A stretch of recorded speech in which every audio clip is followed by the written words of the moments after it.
What's up, guys? This is Tim Credeur with RFC. I am here with Tristan Boyler. Tristan, how are you? I'm doing well. How long have you been doing MMA? MMA, I started, I want to say 2020, so about 5 years. Oh, wow. Nice. Well, we're excited to have you at RFC. Thanks for coming. I know you're not originally from Louisiana, but you moved here in 2012. Tell me a little bit about where you came from. My family was military, so we moved around a lot. I was born on Parris Island in the infirmary at the Marine boot camp there. Wow. I moved to Alaska, then Mississippi, then to Germany, and then finally I came here. I kind of stayed here once I graduated high school. Came here to do college, and that's when I started training at the UFC gym with Webb.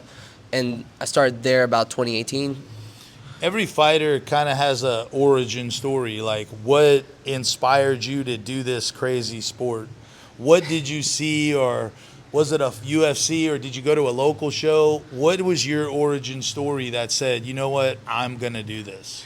So I started off watching WWE, Nice, of course. me too. And Brock Lesnar made the transition to WWE, and he got me into UFC.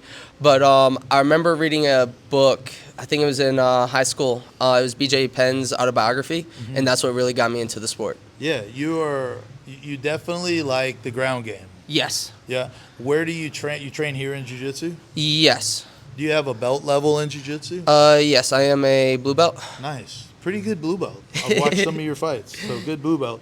Imagine your younger self watching you now. What is one thing you hope would make them proud? That we didn't stop, because I know in jiu-jitsu, especially once I got my blue belt, I took like 2 years off from jiu-jitsu. I had that blue belt curse where I just That disappeared. happens with blue belts, dude. We just had a belt ceremony at my gym, and we're telling blue belts, look, dude, don't stop. Yep, I stopped training jiu-jitsu. I got more focused on boxing, kickboxing. But as of late, like in the last year and a half, I've been training jiu-jitsu more consistently. I just kind of fell in love with it again. Nice. Congratulations. Keep it up. What's one unexpected source of inspiration and focus that you draw on during fight week? I know I definitely had some things that kind of inspired me, but what's something that kind of inspires you? Because, fight week, for some of us, that cuts a lot of weight, which I will never do again in my life. Yeah. What is something that gets you through the tough times and inspires you? I want to say it's just that I really love the sport. I think I was watching, I want to say it was Gilbert Burns. He was talking about it, that he doesn't have much longer in the sport either. And I love Gilbert Burns. And he talked about he's going to miss all of it, including the weight cut. He hates it now, but like eventually he's going to miss it because he's going to be done with the sport. He's not going to be able to do it anymore. Sure. And so I kind of feel the same way. Like, I love doing it right now.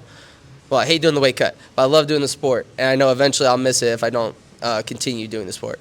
Absolutely. Have you watched any of the matches for your opponent?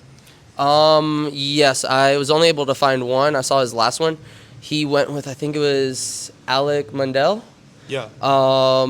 And I've trained with him before, I believe, but I know the group he trains with as well. Yeah. Okay, cool. So how do you see that fight breaking down with Stephen Miller? I know he's going to come in with heavy overhands. He's going to wing it. I expect him to shoot a takedown. I don't think that'd be a great idea for him, but I do expect him to. If he doesn't, I'm more than content to stand and strike with him as well. But I see it being a very technical showcase on my part. Cool. That's exciting. Let's talk about the energy. I think sometimes people who interview don't really understand a ton about fighting. Maybe they haven't fought, but there's, today you were practicing. I had the pleasure of watching you practice. Very talented fighter. And it's one thing to be in practice and putting your combos together. But when you get in a venue and there's 3,000 people screaming and the lights, the energy is different. It's different. And no matter what anyone says, whatever kind of cardio you think you have is cut by a third when that energy is surging through your body and you're, obviously the goal of a fighter is to get to the place where that doesn't bother you at all. But I don't think any fighter would say that it never's gonna, right? Like Dustin Poirier's been in a lot of fights, and July 19th, he's gonna feel some energy there in New Orleans. Yep. What do you feel about that energy? What does it make you feel like? I know some fighters say, I just want to get this over with and throw up and get out of here. That was never my sentiment. What is your sentiment when that energy is just so powerful at a venue?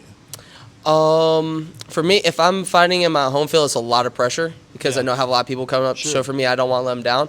But if I travel somewhere else, that pressure doesn't exist. It's like it never was there to begin with. I'm not really worried about people I know aren't there. I'm trying to get to the point now where no matter if I'm in my home field or I'm traveling, it doesn't bother me. Whether I win or lose, it doesn't really matter for everyone else in the world. They're going to go on about their life. That's only for me to worry about. Sure. Nice. Good answer. Have you ever felt a connection or a strange sense of understanding with an opponent during the fight in the midst of all that intensity? Not really. I'm not so much focused on them because they're going to do whatever they want to do, but my game plan is to always go in and implement and force my will onto them. Yeah. No matter what they're trying to do, my goal is to always use my game plan and stick to my game plan. I was fighting a guy once in the UFC, and in the maybe a minute and a half into the second round, he said to me, man, this is awesome.